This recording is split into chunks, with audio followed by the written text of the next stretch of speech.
Oi, eu sou a Kelly Cadanos. Eu sou a Eline Carrano. Às vezes aparece por aqui também o Joey. E a Lola.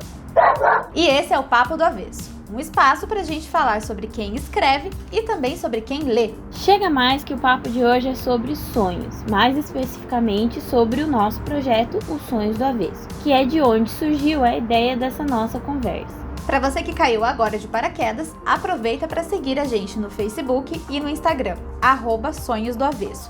Lá a gente compartilha com vocês um pouco da nossa vida através das nossas crônicas. Os Sonhos do Avesso nasceu de 2 corações e um amor em comum, escrever. 2 corações jornalistas nascidos em 91 e que só queriam um espaço para poder se abrir. Essa iniciativa é uma vontade que inicialmente parece simples, mas só quem escreve sabe como isso pode ser essencial na vida. Então, os Sonhos do Avesso nasceu, deu alguns frutos, mas precisou ficar ali paradinho por um tempo. Porque como a vida é ciclo e às vezes nos pede outras prioridades, há sonhos que precisam esperar, há avessos que ficam para depois. E ele esperou. Só que aí, esses 2 corações conversaram e chegaram à conclusão em comum de que era hora de voltar. E os Sonhos do Avesso voltou. Bem diferente, ele cresceu. Agora ele fala de outras coisas, ele indaga a vida de uma outra forma, olha diferente para o passado, fala de futuros possíveis. E a gente quer ampliar essa conversa cada vez mais. Tudo vai depender da estação, do clima, dos corações que estão escrevendo. E agora também falando. Vem com a gente nesse novo sonho. Mas vamos começar falando mais sobre quem somos nós. Eline, quem é você na fila da livraria? Eu sou jornalista, sou escritora, sou um pouco cronista, sou um pouquinho de cada coisa, mas trabalho com assessoria de imprensa já há quase 10 anos. Também sou autora do livro Sobre Medos e Desejos e Você. E você, Kelly, quem é você na fila da livraria? Eu sou a presidente do fã-clube da Eline e também sou jornalista. Também sou jornalista já há quase 10 anos, mas minha área é mais voltada para política. Também sou cronista nas minhas horas vagas. Tenho uma pós-graduação em Direito Constitucional e Democracia e agora estou cursando o Direito. Agora, Eline, vamos contar para as pessoas como que a gente se esbarrou, né? Porque parece muito aleatório, né? Nós duas aqui, uma assessora de imprensa, uma jornalista de política. Como que a gente acabou se esbarrando na vida? Bom, eu conheci a Kelly na faculdade, mas não nos primeiros... Assim, apesar da gente ter começado a faculdade juntas, a gente não era muito próximas no começo. A gente se ignorou por 2 anos, na verdade. Exatamente. Mas também quando a gente se notou na fila da livraria, na fila do pão ou na fila da cantina, como preferirem, a gente na fila nunca da mais... cerveja? Exatamente. Quando a gente descobriu uma outra, a gente nunca mais se largou e estamos aí já com mais ou menos uns 10 anos de amizade para mais. Somos amigas já há mais...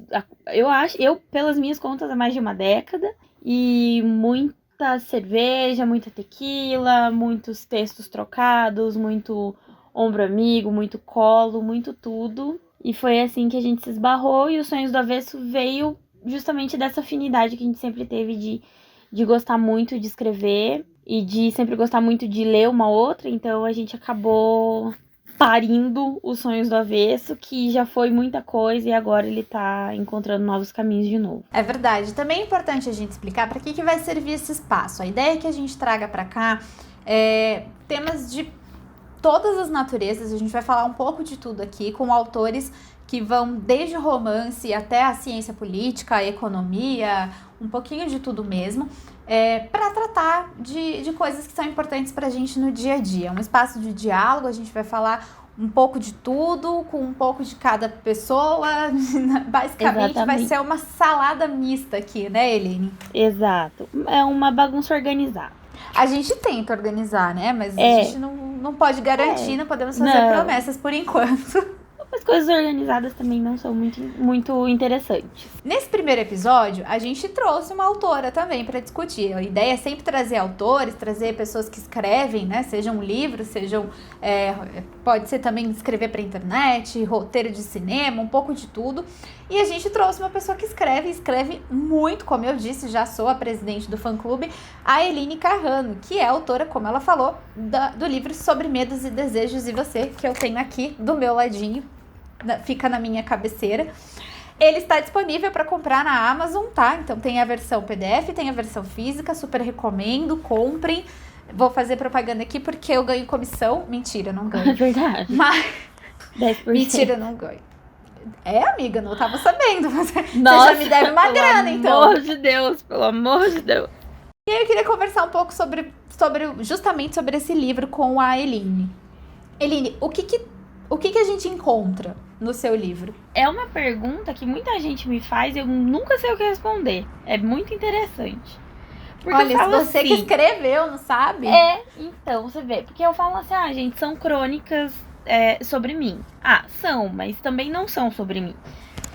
São sobre outras pessoas, ou sobre o mundo, sobre sentimentos, emoções, enfim. São crônicas cotidianas. Sim e não, porque nem sempre você tá vivendo o que tá sendo descrito ali, não é tão cotidiano assim. Outro dia uma pessoa me falou, são poesias, aí eu corrigi, eu falei, não são poesias, porque não tem métrica, não tem nada disso, são textos realmente. Eu gosto de pensar que eles são cartas de amor, cartas para a vida, cartas para as emoções, assim, eu gosto de pensar nele como pequenas cartas que não foram enviadas, foram publicadas. Então, eu acho que você encontra nos sonhos muito de mim, mas ao mesmo tempo muito de outras pessoas, de outras realidades. Tem muitos temas que você trata no livro com uma desenvoltura que eu acho que é uma característica que é só sua. Eu que te leio há muito tempo e eu sou uma leitora muito, muito ávida também. E geralmente quando a gente lê crônica, a gente vê temas que são mais leves, né? A gente vê temas mais do cotidiano, comportamento, coisas assim.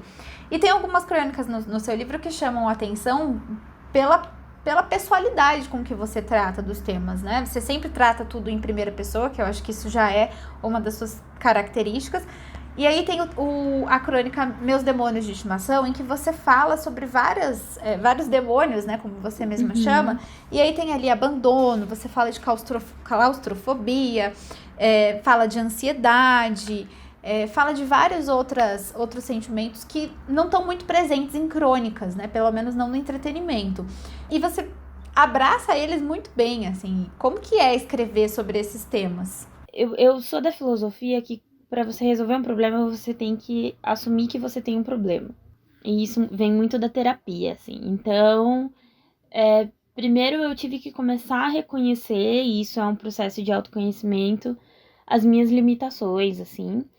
E quando você começa a mergulhar tão para dentro de você mesmo, esse processo de autoconhecimento, eu vejo que ele é um processo muito doloroso. E o modo como eu consegui lidar sem que isso acabasse me machucando mais do que o processo de amadurecimento foi escrever. Então, quando eu comecei a escrever sobre essas emoções que eu sentia e que eu estava me dando conta de que não é que eu era uma pessoa problemática, que na verdade eu tenho as minhas síndromes, eu tenho as minhas compulsões, eu tenho os meus demônios, mas isso não faz de mim uma pessoa inferior a nada, só me faz humana. E aí comecei a falar sobre isso e comecei a escrever sobre isso e depois, lendo, eu vi que também era um processo de cura, assim. Então, eles entraram no livro porque eu acho que ele pode ser também a voz de outras pessoas e talvez lendo elas percebam que, poxa, talvez eu tenha a mesma síndrome, claro, não vai, o livro não é um diagnóstico de nada, assim, né? Mas talvez ele seja um caminho, porque eu vejo que quando eu ouvi, pegando uma das questões que eu tenho compulsão alimentar, né? Quando eu ouvi uma entrevista da Anitta assumindo que ela era compulsiva alimentar, foi quando eu tive esse clique. Eu falei, poxa, eu acho que talvez eu também tenha. E aí comecei a tratar na terapia, e com a terapia a gente foi vendo que realmente a minha relação com a comida não era uma relação saudável. Então eu acho que às vezes o sobre medos e desejos de você possa ser esse caminho também, sabe? Principalmente esse texto, como alguns outros que tem ali, que falam também sobre claustrofobia, sobre até mesmo a compulsão alimentar, como eu acabei de falar. Então, foi um modo de tratar a situação, mas um modo também de abrir caminhos, talvez, para que algumas pessoas possam se dar conta, né? Porque nem sempre a gente fala ou consegue explicar o que tá sentindo, né? E aí tem um texto também que ele chama muita atenção, eu acho muito bacana esse texto, que é o cloridrato de sertralina para viver. Eu vou ler um trecho dele aqui pra gente conversar um pouco sobre esse tema, porque eu acho que é um tema que é pouco discutido e ainda é muito tabu quando há uma discussão efetiva sobre isso. A depressão pegou a minha cabeça no dia de hoje, enterrou no mais fundo do meu travesseiro e me disse para não levantar essa manhã. O máximo que consegui foi esticar o braço até a cabeceira e tomar um comprimido para ter forças de ao menos abrir os olhos sem trincar o maxilar.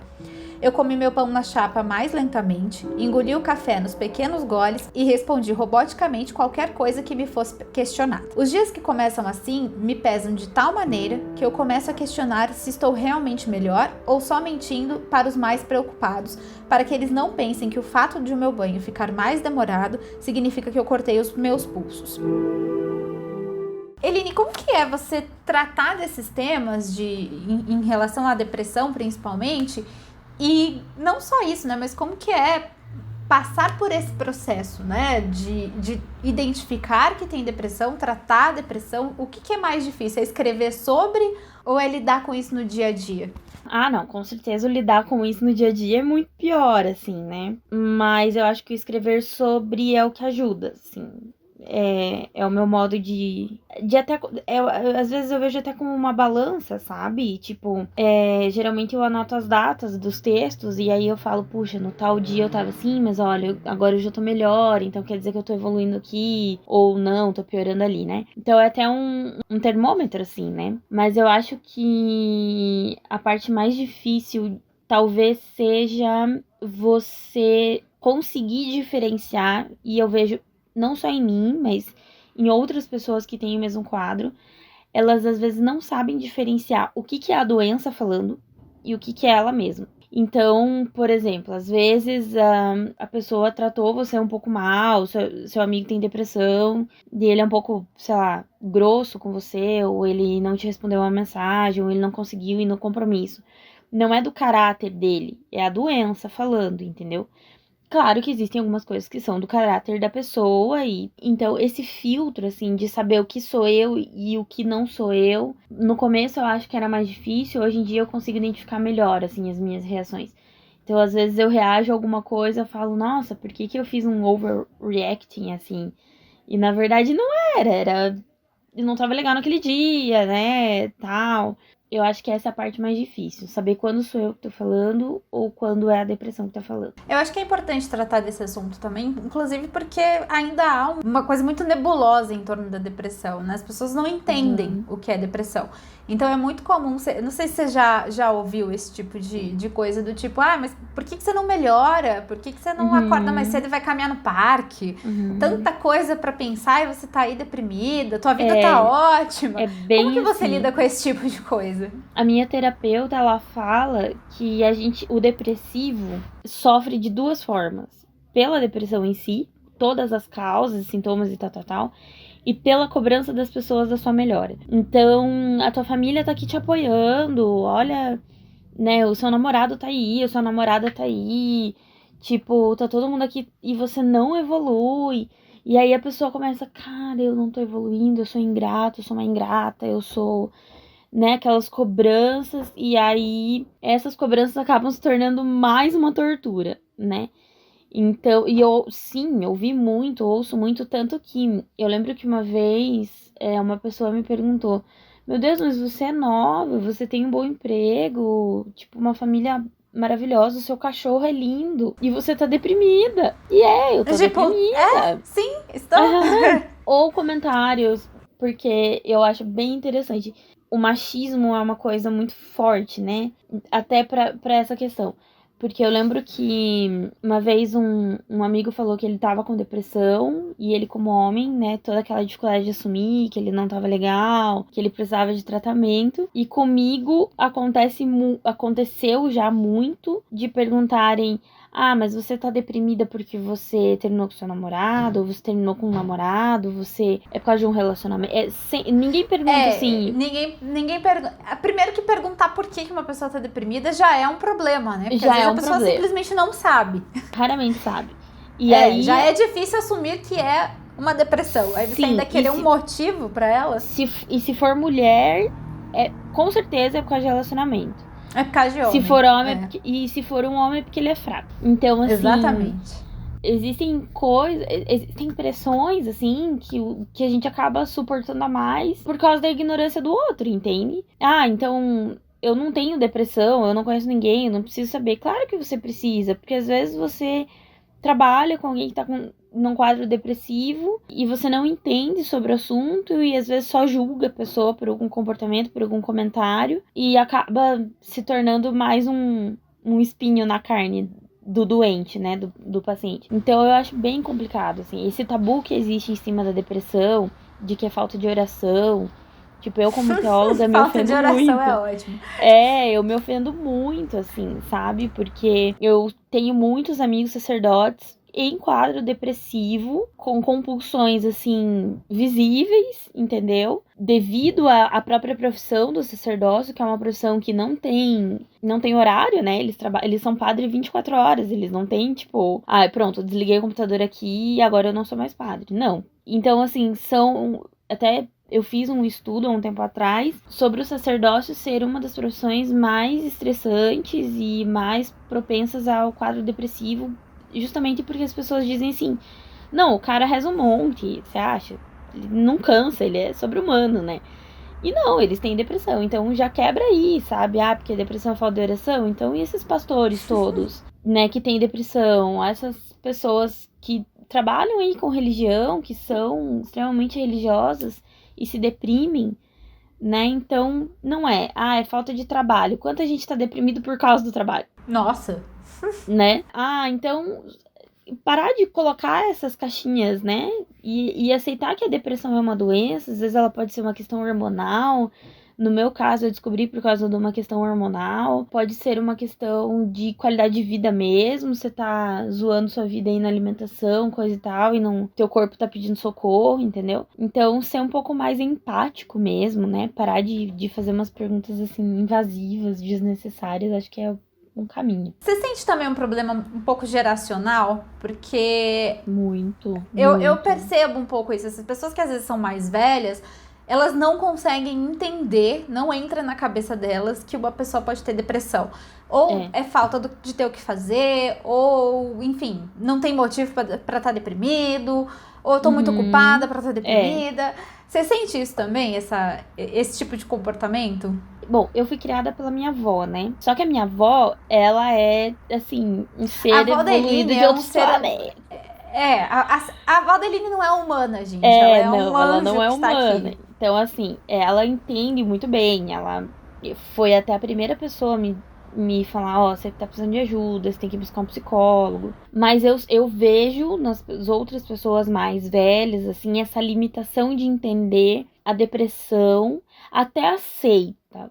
Tipo, tá doente, mas não entende, assim. E às vezes aceita porque, tá triste, tá cortando os pulsos. Mas se não for uma situação muito extrema, também não entende, né? Exato. A questão também do identificar, né? Então, existem atitudes nossas, algumas coisas que você identifica. Você fala, poxa, essa pessoa tá com depressão, porque olha o que ela tá fazendo com ela mesma. Como o alcoolismo, por exemplo.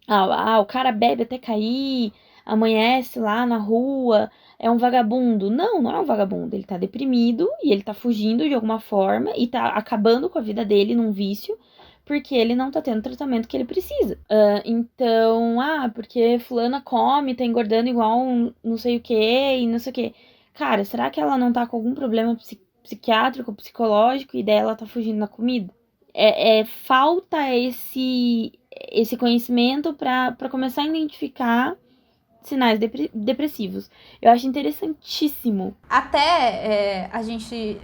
tem pouco conhecimento sobre isso mesmo, porque a depressão, ela é um problema que ela é recente, né? Quer dizer, não é um problema recente, mas reconhecer a depressão é uma coisa recente, né? Não é que antes as pessoas não se deprimissem, as pessoas não eram diagnosticadas. Eu ia entrar nesse ponto mesmo. E aí muita gente chega e fala assim, na minha época ninguém tinha tempo de ter depressão. Não, só não era tratado.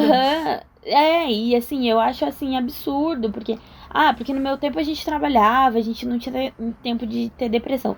Tudo bem, trabalhava lá 15, 16 horas no seu dia, o cara ia pro boteco, voltava às 7 horas da manhã pra casa, batia em todos os filhos, maltratava a mulher e não era deprimido. Não, isso era normal, era comportamento de homem. Não é, isso é um caso gravíssimo de transtorno, de agressividade, inclusive.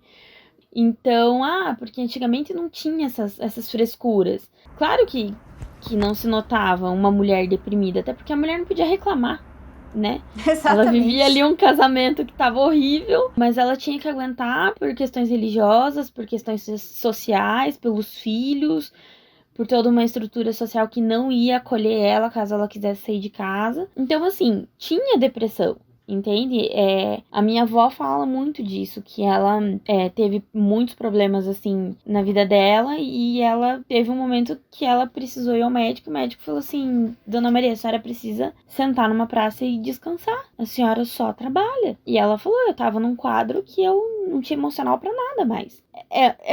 Uma questão psicológica, psiquiátrica, entendeu? Só que realmente não tinha um nome antes. Hoje a gente tem nomes, a gente tem tratamentos, a gente tem remédios, a gente tem toda uma estrutura que nos acolhe, né? Por falar em tratamento, né? Também, voltando aqui pro livro da Eline, tem uma outra crônica que se chama Louca, que também é maravilhosa. Eu acho que é uma das minhas crônicas preferidas no livro, assim. Eu vou também ler um pequeno trecho dela aqui. 17º dia de antidepressivo e a minha terapeuta me pergunta como estão indo as coisas depois da medicação. A verdade é que eu andei tão fora do eixo que agora parece que eu me tornei uma pessoa tediosa e sem muitas novidades. Agora, toda estável, eu já não tenho mais crises de pânico no meio de uma rodoviária e nem dou show privado no hospital, achando que a agulha do soro está mal colocada na minha veia e eu vou morrer numa hemorragia interminável enquanto todos me assistem convulsionar. O meu trabalho está bom, eu consigo ser simpática até com gente que eu não engolia nem com doses exageradas de boas intenções e ando rindo até da piada do pavê ou para comer. Me sinto confusa só por conseguir assistir um filme na Netflix em menos de 10 minutos e o meu melhor amigo logo vai enjoar de mim porque eu ando feliz demais e a gente geralmente se entende quando reclama de alguma coisa em comum. Aqui são várias coisas, né? Primeiro, a medicação. Como que foi aceitar que, preciso de um remédio para depressão? Porque isso também é um tabu muito grande, né? Do tipo, nossa, como assim um remédio pra depressão? Você vai acabar com a sua vida, você vai depender dele pra sempre. Como que é essa tua relação? Todo mundo diz, né? Como que é essa sua relação com a medicação?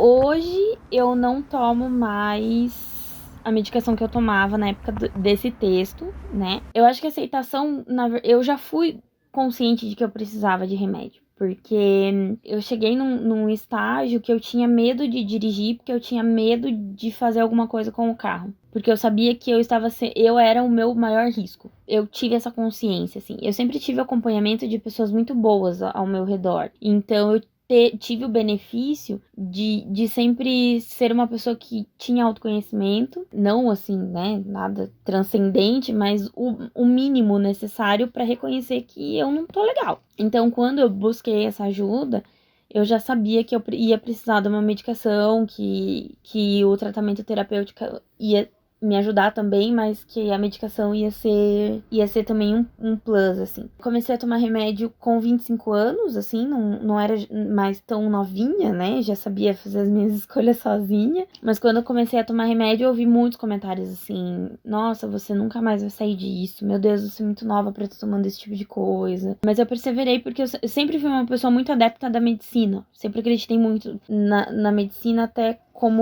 porque assim, às vezes as pessoas dizem, não, a religião vai te salvar, mas eu sou uma pessoa que eu acredito assim, Deus nos fez com talentos e capacidades muito grandes, e a medicina, a ciência, é uma prova da existência divina, né? Então ele dá todas as ferramentas para que você encontre o melhor caminho para você. Então, essa questão, porque eu sou cristão, eu sou de tal religião, não sei, não busco ajuda, eu vou só pela fé. Tudo bem, a sua fé vai te ajudar também, mas por que não usufruir também das coisas que Deus te dá? E, assim, a partir da ciência, a partir dos outros instrumentos, né? Então, eu fui com a cabeça muito aberta nesse sentido, assim. Eu sabia que a minha fé ia me ajudar com certeza, me ajuda até hoje, me sustenta até hoje. Mas eu sabia também que eu precisava de uma medicação e encontrei médicos muito bons que me acompanham até hoje e que são profissionais excelentes, assim. Que eu vejo também como instrumentos divinos. Tem uma questão de dosagem também, né? Tem gente que não se acerta com o remédio e acha que vai parar de sentir qualquer coisa na vida, né? Não é bem assim também, né? Eu tinha esse medo, assim. Tanto que a minha primeira dosagem foi muito baixa até. E aí, quando subiu a dosagem, em 15, 16 dias eu já sentia total a diferença. Quando você tem um bom profissional, é muito mais fácil esse caminho, assim.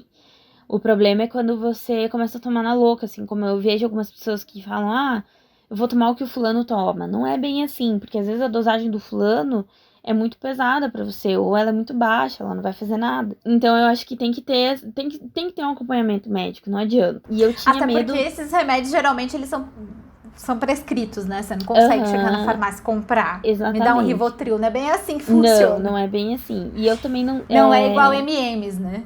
Não. E assim, eu lembro que uma época eu pedi pro médico pra eu tomar remédio pra dormir. E ele falou, não, você vai aprender a dormir sozinha. Porque dependendo do profissional, o cara tá com um troço lá em você e, né, vida que segue. Sim. E não é bem assim.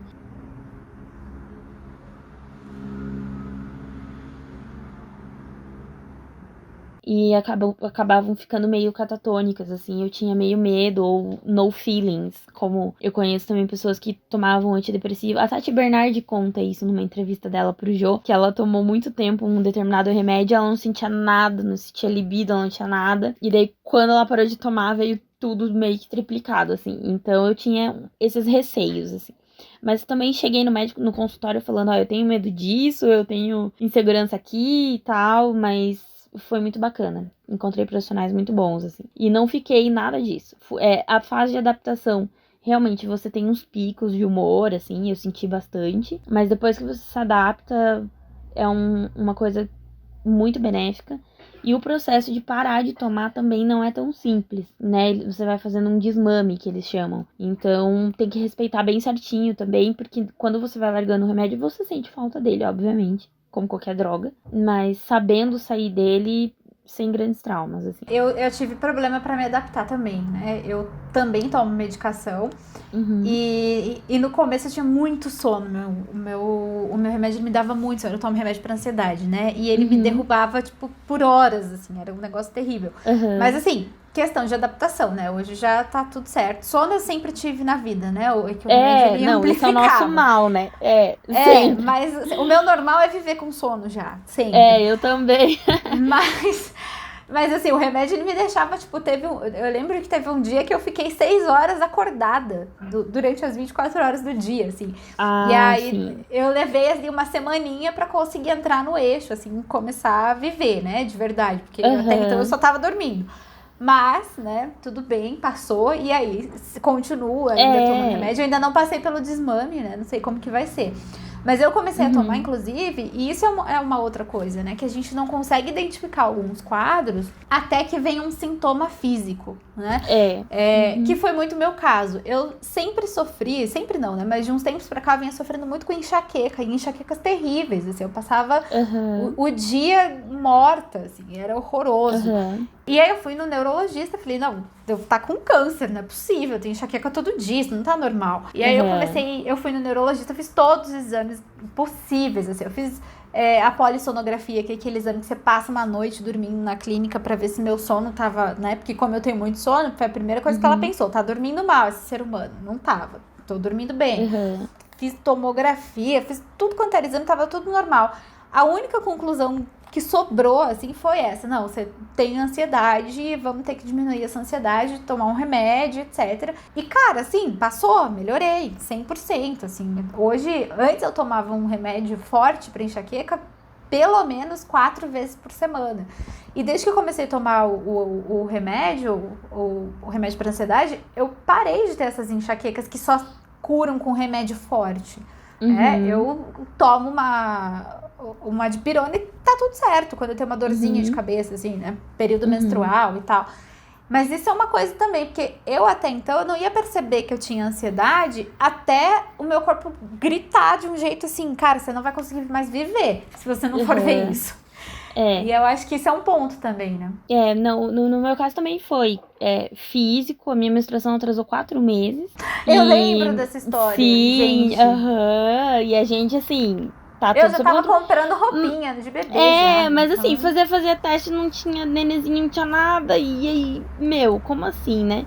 Foi quando eu vi a necessidade. Eu falei, não, vou ao médico. E assim, super responsável da minha parte, com a menstruação atrasada há 4 meses, não ir no médico.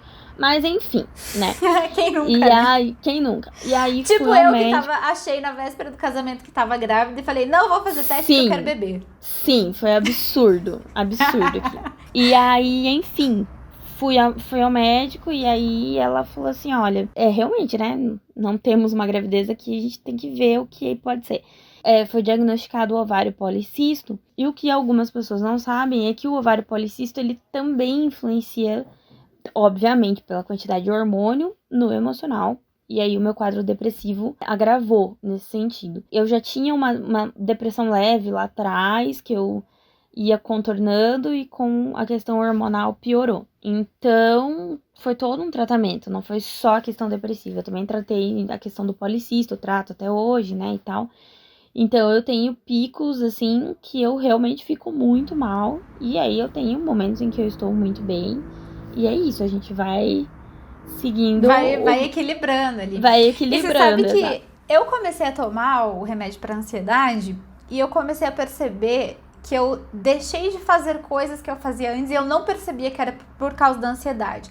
Então, por exemplo, eu passei a minha unha, minha cutícula, eu arrancava a pelinha das unhas, assim, todas. Eu vivo com o dedo inchado. Ficava inchado, inflamado, porque arrancava no dente, era um negócio escroto. E hoje em dia eu não faço mais isso. É, tipo, muito raro eu fazer isso, né? Depois que eu comecei a tomar o remédio. E aí teve uma outra coisa que eu também percebi que eu fazia por causa da ansiedade, que agora eu não faço mais, que eu percebi que o meu marido, ele mordeu a boca esses dias, mascando um chiclete, sei lá, e aí ficou como se fosse uma afta, né? Aquele negócio que fica inchado, você não consegue comer direito. E aí eu lembrei que eu vivia com a minha boca machucada porque eu ficava comendo por dentro. A boca, assim, eu ficava mordiscando. E às vezes eu arrancava pedaço de ficar inchado, de eu não conseguir comer, de eu não conseguir falar direito.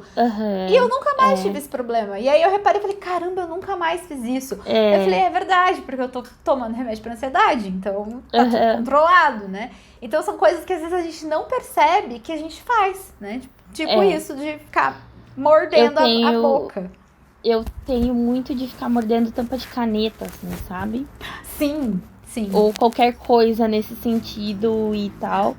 E a comida. A questão da comida pra mim é mortal. Inclusive, já vamos entrar nesse assunto também, que é a compulsão alimentar, que você também fala sobre isso no seu livro. E eu queria entender como que surge, como que você percebeu? Não, aqui a gente tem um problema. Como que é, tipo, aqui não tô comendo porque eu tô estressada, porque eu tô chateada, mas não, aqui realmente é um problema. Como que você percebeu isso? Eu acho que eu acho que é até diferente, não estou comendo por prazer, eu estou comendo por flagelo, algo assim, sabe? Eu fui morar sozinha, e aí morando sozinha, né, um processo de você sair do ninho, de começar a amadurecer em tantos aspectos. E eu sou muito, muito ligada à minha avó, realmente, então era muito difícil pra mim ficar sem ela em outro estado, né? Eu morei em São Paulo, ela em Curitiba, então era muito difícil, foi muito pesada essa transição, assim, pra mim. Sem falar nos amigos e etc, né? Mas a minha avó foi o que mais pegou mesmo. E aí eu vi que quanto mais triste eu tava, mais fome, entre aspas, eu tinha. Que não é fome, é vontade de comer, né? Exato. E aí eu vi que as coisas não estavam muito bem. Tudo bem, voltei a morar em Curitiba e tal. E aí tive, né, todos todas as outras coisas da vida. E aí, quando eu tava muito estressada, eu parava num drive e eu comia 6 sanduíches, assim. Tipo, até o meu estômago doer. E aí, eu descontava um pouco na bebida também. Então, nunca cheguei no alcoolismo, mas chegava fim de semana, eu Olha, bebia. não sei, amiga, se você nunca chegou no alcoolismo, viu? Acho que Imagina em algum momento da nossa juventude, talvez que a gente bebeu um pouco passado um demais, pouco. né? a gente Então, talvez mas tenha passado um assim... pouco dessa linha aí, mas ok. Mas ok. E aí eu vi que o álcool também tava ali, sabe? Mais um pouquinho eu ia começar a dar uma importância maior do que ele merecia, assim, sabe? Mas a comida não. A comida é um vício muito mais fácil, porque ninguém te julga porque você comeu. Você não fica bêbado comendo, né? Você não fica transtornado comendo. Então, uma coxinha É um vício não vai... ilícito. É um vício lícito, isso mesmo.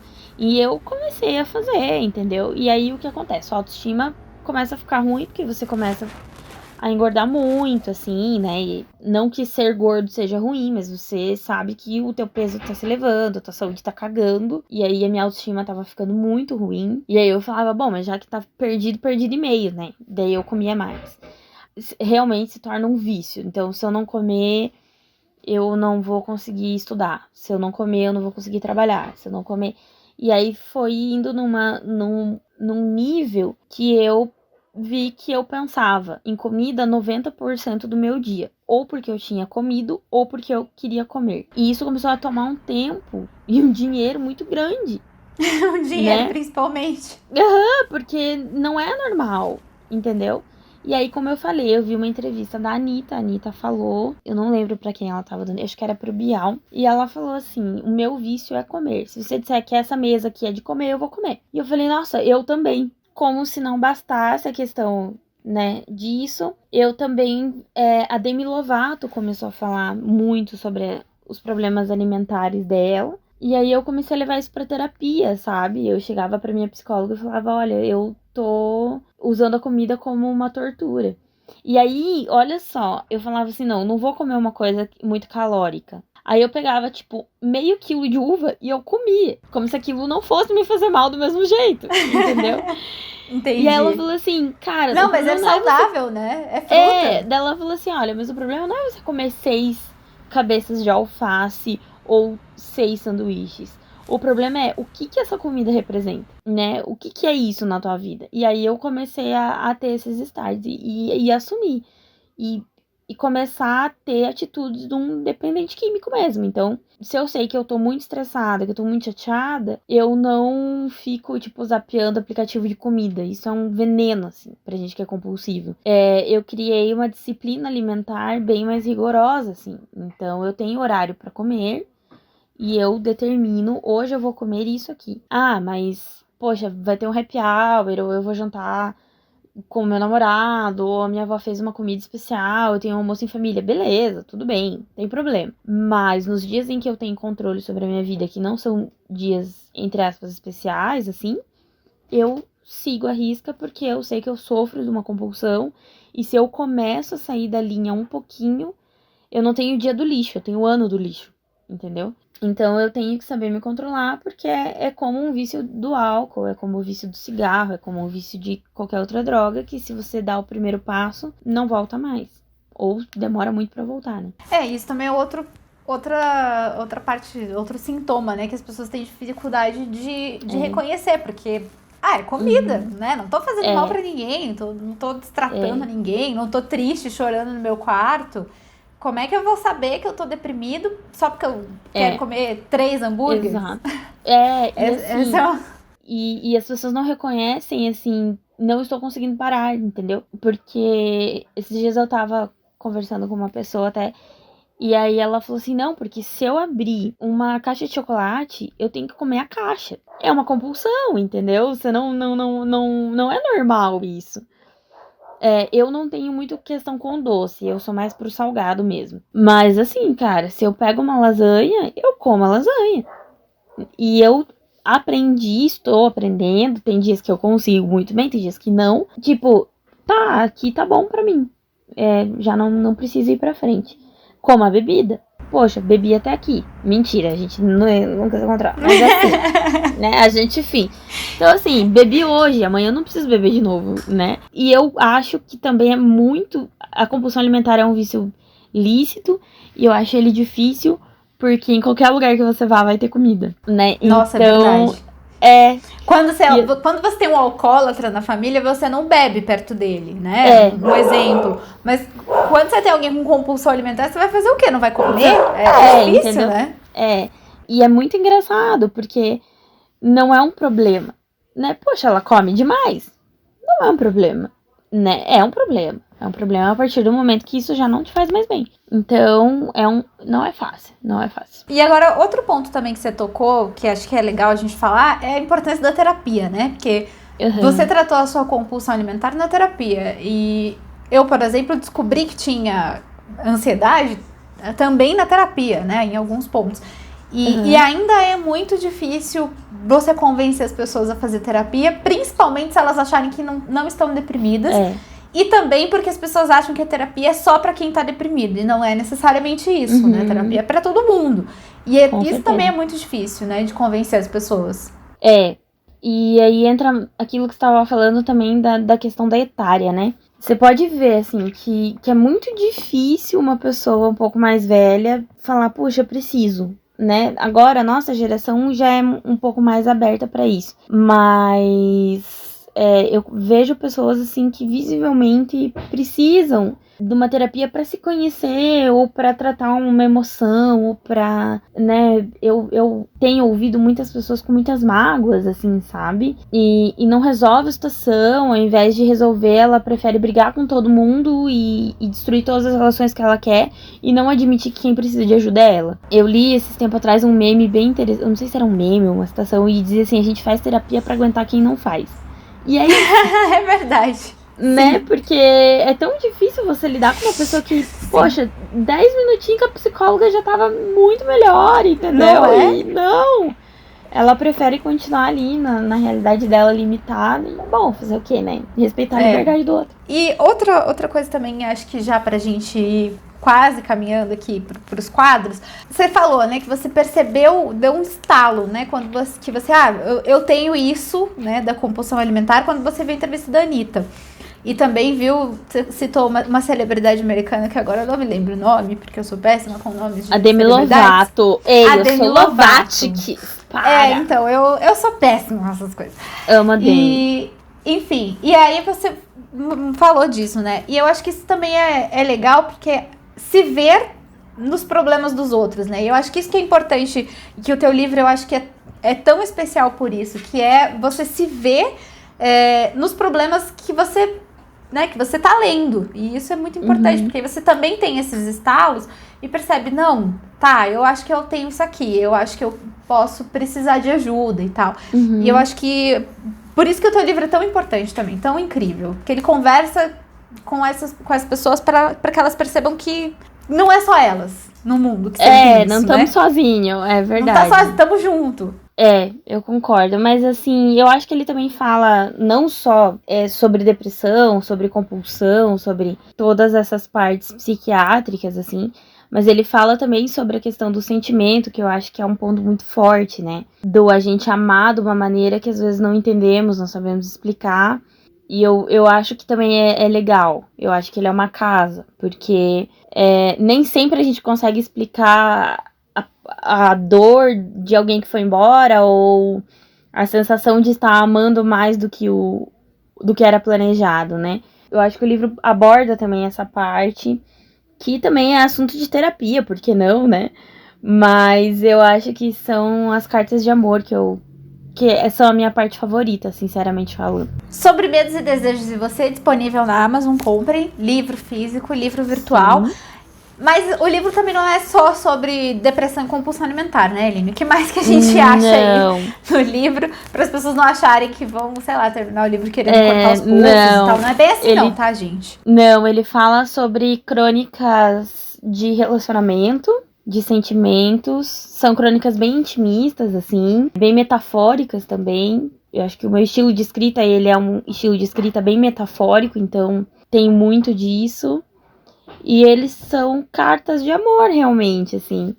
Seja pra alguém, seja sobre alguém, seja sobre si mesmo. Nem tudo aconteceu comigo, muita coisa foi inspirada também em outras pessoas. Mas eu gosto muito de escrever em primeira pessoa, né? Então acaba sendo bem pessoal. Isso que eu ia te perguntar também. Eu consigo identificar um texto teu a quilômetros de distância, né? Mas eu acho que. Não sei se é porque eu te leio há muito tempo, né? A gente já tem mais de 10 anos de estrada. Mas eu consigo bater o olho num texto e falar assim: nossa, isso aqui tem cara de Eline.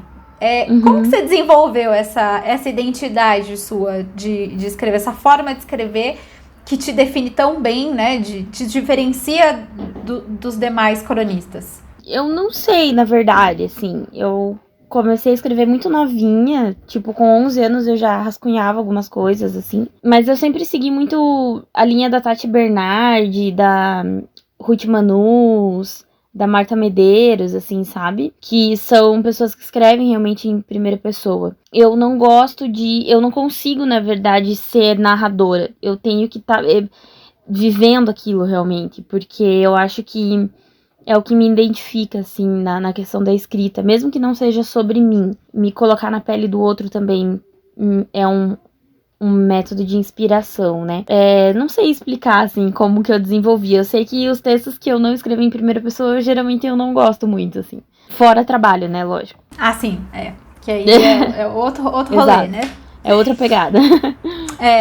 Mas enfim, então, vamos pros quadros? Vamos, claro.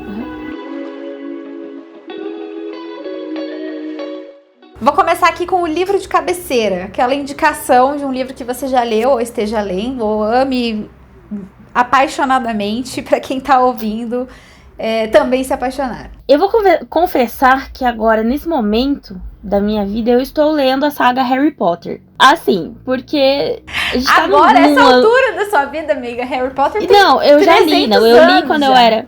Não, eu li com, sei lá, 14, 15 anos, assim. Ah, tá. Mas aí eu ganhei toda a saga, né? Eu falei, poxa, é claro que eu vou ler de novo, né?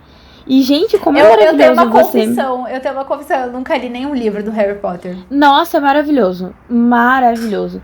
E assim, lendo hoje com o olhar de quem já leu outras coisas, né? Tipo, de filosofia adulto, né? E tal. Coisas de adulto.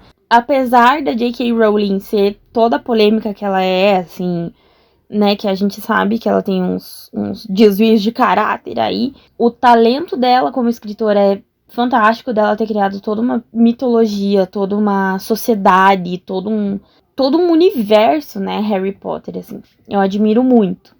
E isso eu tô lendo no momento. Mas o livro de cabeceira, que é o livro que eu leio quando eu preciso daquele abraço quentinho do Olaf, livro de receitas para mulheres tristes, do Hector Haddad. Sinceramente, acho que é o livro da minha vida, por enquanto, né? Talvez venham outros. Mas é um livro com pequenas receitinhas emocionais e fica aí de dica. Livro de receitas para mulheres tristes. É muito lindo. O meu livro de cabeceira é um livro pra quarentena, assim. Eu acho que foi um livro que me fez muito bem ler durante a pandemia. Quarentena, né? Quarentena já passou faz anos, né? A gente sei lá o que chama isso que a gente tá passando. Também não sei. Mas o nome do livro é Cartas de um Terapeuta para os Seus Momentos de Crise. É do Alexandre Coimbra Amaral, um livro muito bom, ele é terapeuta. Ele também tem várias receitinhas, várias cartinhas, né? São curtas, enfim, sobre vários sentimentos, várias situações, e isso é muito legal. Eu li esse livro, foi muito rápido para mim, para ler o livro. E eu li ele num momento muito delicado, porque eu tinha acabado de perder minha avó, inclusive para a Covid, e ele me ajudou a enfrentar um pouco, abraçar um pouco esse processo de luta, esse processo de perda, porque ele tem, inclusive, alguns trechos, né, algumas cartas que são sobre luto, que são sobre descendência, né, enfim, é muito legal, me ajudou muito a enfrentar, passar por esse processo, até porque eu tenho uma tendência muito grande a fingir que as coisas não estão acontecendo, assim, não tem problema, tá tudo normal, tudo certo, não, vida que segue. Eu tenho essa tendência. Então, o livro me segurou ali nesse período, né, de que eu precisava mesmo, né, de um período mais introspectivo. e me ajudou muito. Então, assim, chorei horrores lendo. Meu marido achou que eu tava deprimida, queria roubar o livro de mim e falar, não, você não vai mais ler isso aqui, porque eu olho pra você está chorando. Aí, Pois é. mas é muito bom, super indico pra todo mundo. É do Alexandre Coimbra Amaral, Cartas de um Terapeuta para os Seus Momentos de Crise. É muito bom. Escrevi, mas não mandei. O que você já escreveu, mas assim, tava ruim e jogou fora? Eu vou contar uma história aqui, vou fazer uma denúncia nesse quadro. Uma denúncia nesse quadro. Porque eu escrevi e não mandei porque minha mãe jogou fora. Quando eu era pequena, né? Eu tinha uns 14, 15 anos já. Eu escrevi um romance, olha só, num caderninho, aqueles brochura pequenininho. Escrevi um romance, coisa linda. Um romance inteiro, começo, meio e fim, terceira pessoa, entendeu? Uma história linda. E a minha mãe jogou fora, porque ela achou que era um caderno velho da escola. Ei, dona Alice. A minha mãe tem mania tinha, né? Porque eu não moro mais com ela faz tempo. Mas ela tinha mania de arrumar o meu guarda-roupa quando eu não estava presente pra jogar coisa fora. Entendeu? Maravilhoso. Pra jogar minhas coisas fora. Quando eu ia ver, minhas camisas estavam pano de chão, entendeu? Minha mãe era dessas. Sim. E nisso ela jogou meu livro fora. Então eu nunca tive a oportunidade de publicar, entendeu? Eu perdi a oportunidade de ser uma best-seller porque minha mãe tem mania de limpeza. Sim. Se alguém encontrou esse livro no lixo, por favor, me devolva. Eu tenho uma história meio parecida, assim. Eu gostava muito de uma pessoa, assim, era apaixonada pela pessoa. E aí eu fiz, tipo, cerca de umas 50 cartas, assim, sobre ele e tal. E aí fiz uma caixa, eu pus no envelope as cartas e tal. E aí um tempo depois ele me falou que ele jogou fora. Tipo...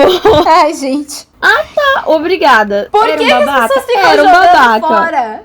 Não sei. Por que as pessoas ficam jogando fora os nossos textos, cara? Não sei. Era um babaca. Inclusive, tô pensando até em mandar um livro autografado agora pra ele. Escuta aqui, idiota. Tem crônica sobre ele no livro? Não tem. Sim, porque ele jogou tudo fora, né?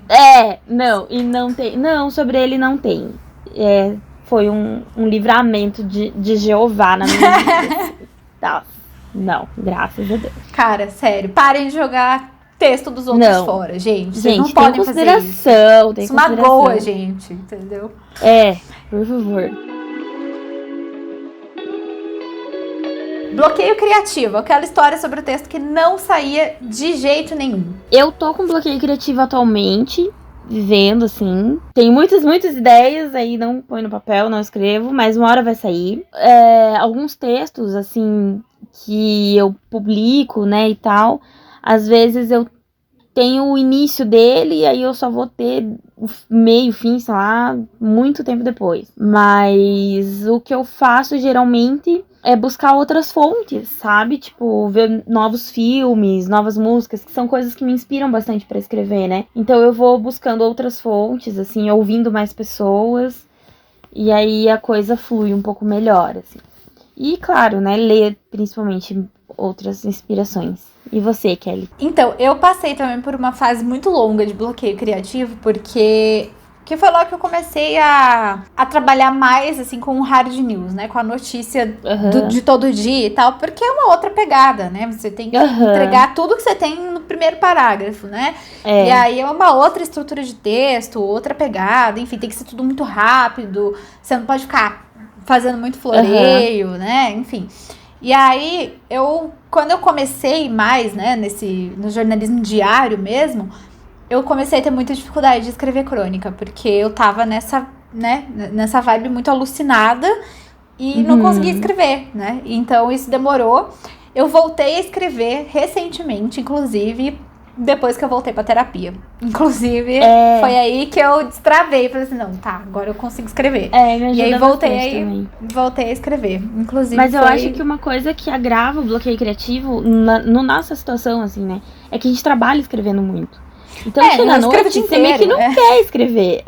Chega assim, eu quero descansar, entendeu? Eu quero ler uma leitura leve, um Harry Potter, uma coisa assim. Então, isso que pega muito. E na teologia, eu escrevo muito também. Pela questão de ser um curso muito teórico, né? Então, tudo é muito escrito em grande quantidade. Aí, dá uma pegada, assim. Mas... E numa pegada acadêmica, né? Que também é completamente diferente. Eu faço assessoria de imprensa também, então, outra pegada, assim. Então, não é fácil. Mas, aos pouquinhos, a gente vai ficar rica. E aí, a gente vai só escrever o que a gente quer, entendeu? Não vamos precisar mais disso. Inclusive, compre o livro da Eileen sobre medo Por e desejos favor. de você. Quanto mais vocês comprarem, mais perto desse sonho eu chegarei, entendeu? Exato, isso.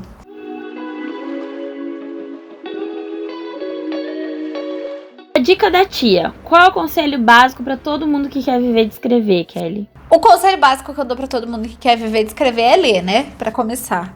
Pra começar a conversar, né? Porque se você não lê, você não sabe escrever, isso aí, vida normal, né? Todo mundo sabe. Mas tem uma dica que me ajuda muito, inclusive, que é quando eu tô com um bloqueio, até no trabalho às vezes, sei lá, tô com um bloqueio, não tô conseguindo, o texto não rende, o texto não sai.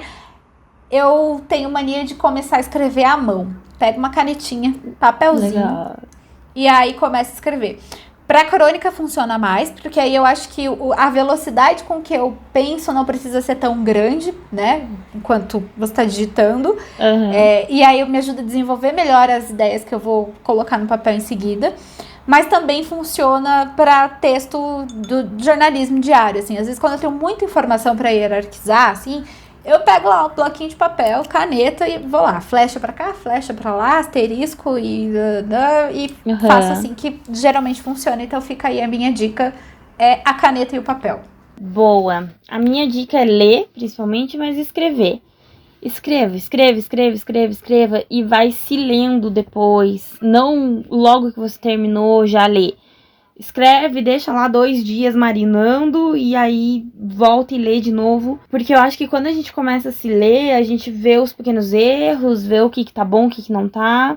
E pedir para pessoas de confiança lerem, assim, sabe? Viu? Me lê aí, faz críticas sinceras. Você tem que ser lido, você tem que escrever. A escrita é uma prática. Muita gente me fala assim, nossa, me ensina a escrever. Não é assim, é um exercício. É igual a academia, tem que ir fortalecendo, tem que virar um hábito. E daqui a pouco... Tem técnica também, mas não é só a técnica que vai te salvar, né? Não, é igual a academia. Adianta. Tem uma técnica de abdominal, mas você tem que fazer a técnica, entendeu? Então, essa parte é importante, inclusive. Entendeu? É um processo. É um processo que eu demorei, inclusive, pra entender que não basta pagar a academia. Tem que ir, assim. Eu ainda foi tô muito difícil pra mim entender ainda isso. Estou aprendendo. Sou um ser humano sempre aprendendo. Tipo, como eu paguei, ainda por cima tem que ir, cara. Como assim, Exatamente, né? Exatamente. Aconteceu com a minha amiga. Aquele texto que foi inspirado na sua vida, mas que, de repente, você não gosta muito de contar. Eu tenho uma história meio traumática, assim. Eu fiquei com um rapaz que ele tem um blog muito, muito acessado, que eu não vou citar nomes. Eu acho que tinha que expor. Mas eu acho melhor deixa. E aí, então, o que acontece? Mas quem quiser saber, chama inbox que eu conto. Sim. E aí o blog do menino tem, assim, milhões de visualizações e papapá. E aí, beleza, saímos e tal. E aí ele queria romance, eu queria só um date mesmo, assim. E aí ele se frustrou muito, muito, muito mesmo. E escreveu um puta texto com detalhes do nosso encontro, assim, foi meio bizarro. Só que assim, porque daí eu provei do meu veneno. Sim e não, porque eu nunca expus determinadas coisas que ele expôs naquele texto, assim. Eu li uma vez... Ele expôs seu CPF? Não, assim. Então tá tudo certo, amiga. Não, mas antes fosse, sabe? E aí, tipo, eu falei, cara, que coisa errada, assim. Mas ok, né? Aconteceu, foi traumático e virei um texto não do jeito que eu queria. Depois eu virei um texto do jeito que eu queria nas mãos de outra pessoa, que é um texto que eu gosto muito, mas esse foi traumático. Eu tenho vários textos que eu escrevi sobre você e você nunca deu moral. Então eu acho que essa foi uma maneira dele chamar sua atenção. Mentira, que eu também escrevo muito sobre você. Nem veio. Eu acho que ele só queria chamar sua atenção, acho que você devia perdoar. Nossa, inclusive. Super. Não, deixa lá. Não, perdoado está, passou. Mas... Inclusive, vou ler um trecho aqui que eu abri. Mentira. Gente, ele desmaia. Mas eu já passei por isso também, inclusive, que foi na época da faculdade também. Foi um pouco culpa da Eline, porque ela convenceu um amigo nosso que ele tava muito apaixonado por mim, mas ele não tava. Era mentira. Era só o poder de convencimento da Eline. Eu sou muito bonita. E aí ele escreveu um texto e tal, todo romântico, todo bonitinho e tal. E eu fiquei muito tipo, ai, que inferno, sai daqui. Todo mundo sabe que você tá escrevendo de mim, que inferno, não quero. Então eu também já passei por isso. Mas a culpa foi da Eline. É muito traumático. Ah, mas isso acontece. Ela se vingou anos depois, gente. Ela fez a mesma coisa. Eu? Não, vamos deixar para um próximo capítulo. Eu só te apresentei o cidadão. Não tenho nada a ver com isso. Né? Vamos deixar para um próximo capítulo. Tá bom. Último quadro. Juro que aconteceu. O que aconteceu com você que é engraçado, improvável, parece ficção, mas aconteceu de verdade, Kelly? Eu ainda não escrevi sobre isso por procrastinação, mas eu acho que deveria. Vou escrever ainda um dia. É um compilado, assim, de histórias de quando eu tinha um Fusca. Eu tive um Fusca 73. Maravilhoso. Maravilhoso. Eu ia pra faculdade de Fusca. A gente ia pra balada de Fusca. Sim. Em bairros caríssimos de Curitiba. E a gente saía empurrando o Fusca da balada. Maravilhoso. Era maravilhoso. Aquele volante que tem 5 centímetros, sabe? Sim. Era ótimo, era sensacional. Guidão, né? Enfim, um guidão. Tipo isso. E assim, o Fusca, ele era muito legal, mas eu perdi a paciência com ele em alguns momentos da minha vida, porque ele dava muito problema, porque ele é um carro velho, né? Um Fusca 73. Exatamente. E não é que a gente comprou um Fusca 73 que funcionava, né? O meu pai comprou a lataria e reformou do zero o carro. Então, assim, e fez funcionar. E fez funcionar, assim, né? Daquele jeito, mas funcionava. Me levava pra cima e pra baixo. E eu acho ótimo, porque eu tenho várias histórias. Porque assim, eu já fiquei sem freio no Fusca, eu já fiquei sem acelerador, eu já fiquei sem embreagem, já fiquei sem gasolina, já fiquei sem luz. Muitos rolês. Assim, muitos rolês de Fusca maravilhosos. Então, eu gostaria de contar essas histórias. Dava um livro. Dava um livro. E, inclusive, a minha afilhada, que é a minha sobrinha mais velha, ela quase nasceu dentro desse Fusca. Porque no dia que a mãe dela foi parir, né? Estourou a bolsa em casa. Horário de pico. Vamos levar pro hospital. E aí, família busca pé, vai todo mundo, né? Foi ela, foi meu irmão, foi minha mãe, foi meu pai, foi todo mundo dentro do Fusca levar a minha cunhada pro hospital. E aí, o Fusca, em determinado momento dessa viagem, furou o pneu. Mas aí, tudo bem, não é por ele ser Fusca, né? Furou o pneu, acontece. Exato. E aí, desce meu pai, arruma e tal. E minha cunhada parindo, né? Praticamente lá, com contração e tal. E aí, resolveram o pneu, foram dar partida no carro, o carro não pegou, teve que descer todo mundo empurrar. E ela lá, tipo, super parindo. E aí, quem é de Curitiba vai entender a imagem agora, que eu vou colocar na cabeça de vocês. 7 da manhã, na Visconde de Guarapuava, Deus. O Fusca parado, com pessoas empurrando.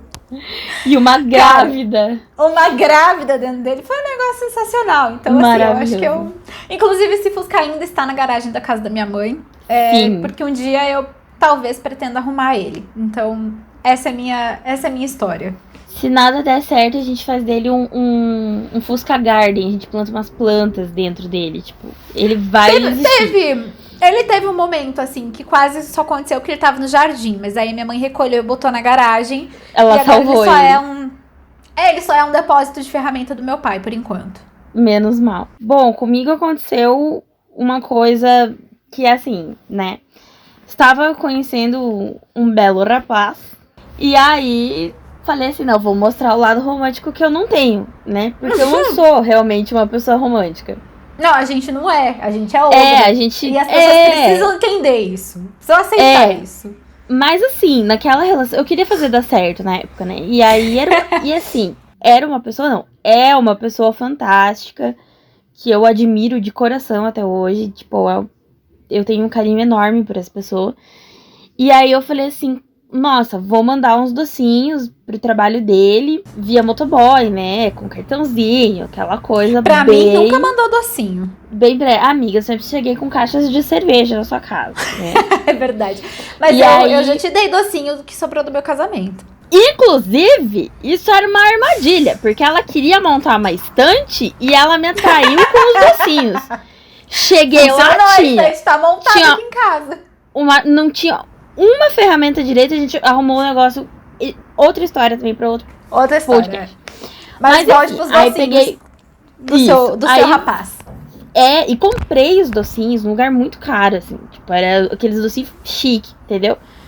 Aí, beleza, mandei do motoboy e tal. O motoboy voltou e me reentregaram os docinhos e falou assim, ó, não tem ninguém no tal do lugar, né? Pra o pessoal entender melhor, ele é gerente de banco. E aí eu mandei na tal da agência que eu achei que era. E eu falei, mas como assim não tem? Eu falei, então ele mentiu pra mim. Daí, mandei mensagem pra Kelly. Eu falei, Kelly do céu, eu mandei docinho pro fulano. E não existe ele na tal da agência. Dela, não, peraí. Maravilhoso, gente. Qual que é o nome dele? É esse. Mandei o Facebook do cara. Gente, a Kelly meteu o cara na Interpol. Ela eu procurei baixou a ficha dele. Ela conseguiu o olerite dele. Esse cara tá te enganando. Esse cara quer traficar seus órgãos, sim, amiga. A gente já achando que, né, ia pra Índia ser traficada. E aí ela conseguiu o olerite dele, gente. Foi absurdo. Não, esse cara é traficante. Eu sou ótima em investigação. Muito. As pessoas acham que stalkear as pessoas nas redes sociais é muita coisa. Precisam conhecer a Kelly. Você sabe que a Kelly é capaz. Se vocês tiverem dúvidas sobre os pretendentes de vocês, é só me mandar um inbox, entendeu? Manda no direct que ela vai atrás. E aí, cara, a gente ele deve ter algo. Ou ele é casado, que a gente já pensa aí, né? O cara é casado, ou ele é traficante, ou ele vende órgãos, não sei. Resumo da história. Mandei assim. Ele é líder do PCC, sei lá. Exato. Mandei uma mensagem, falei assim, viu? Mandei uns negocinhos no seu trabalho, mas voltou e tal. Daí ele falou assim, mas pra qual agência você mandou? Eu falei, pra agência X. Ele, não, mas eu trabalho na agência Y. E assim, gente, a distância da agência X até a agência Y é quase uma cidade, tá? Do outro eu errei assim, por 100 quilômetros apenas. Naquela errou, ai, normal, gente. Isso, exato. Não. Aí, bom, comi os docinhos, né?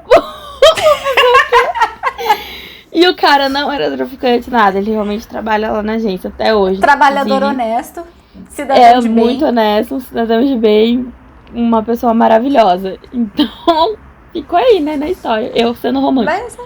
Então, quando vocês tentarem ser românticas, meninas, por favor, chequem as coisas. Me segue lá no Instagram, vou fazer um tutorial de romantismo, tá? Me sigam para mais dicas de relacionamento. Exatamente, vai ser ótimo. A gente tem dicas ótimas, somos super românticas. Super, um negócio maravilhoso. Você sabe que uma vez, né, a gente falando que é romântica, não é romântica, eu lembro que eu fiquei muito magoada com a minha sobrinha. Eu tenho uma sobrinha que hoje ela tem 3 aninhos. Na época, acho que ela tinha 2, 1,5, uma coisa assim. E ela é uma criança muito geniosa, assim, né? Enfim. Uhum. E aí, eu lembro que eu tava voltando pra Brasília, eu tava em Curitiba, na casa da minha mãe, ia voltar pra Brasília, e eu tava dando tchau, né? Tchau pra minha mãe, tchau pro meu pai, tchau pra todo mundo. E aí eu fui dar tchau pra ela, e aí eu abracei ela, assim, e tipo, ai meu Deus, o meu neném, que a tia vai morrer de saudade, blá, blá, blá, e agarrando a menina.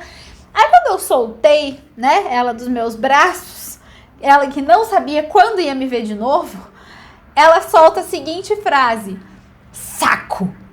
E aí, eu fiquei muito magoada, porque eu falei, como assim? Tô aqui me despedindo e ela tá me odiando. Ela não tá nem aí pra paçoca, entendeu? Nem aí. E aí eu contei essa história pro meu marido, quando eu cheguei, e ele falou assim, você faz isso todo dia comigo? É de família. Você faz isso todo dia comigo. Quando eu vou te abraçar à noite, você me chuta e fala, ui, sai daqui. Eu falei, pode ser de família, então. Pode ser que seja. Pode ser. Acontece. Pode ser.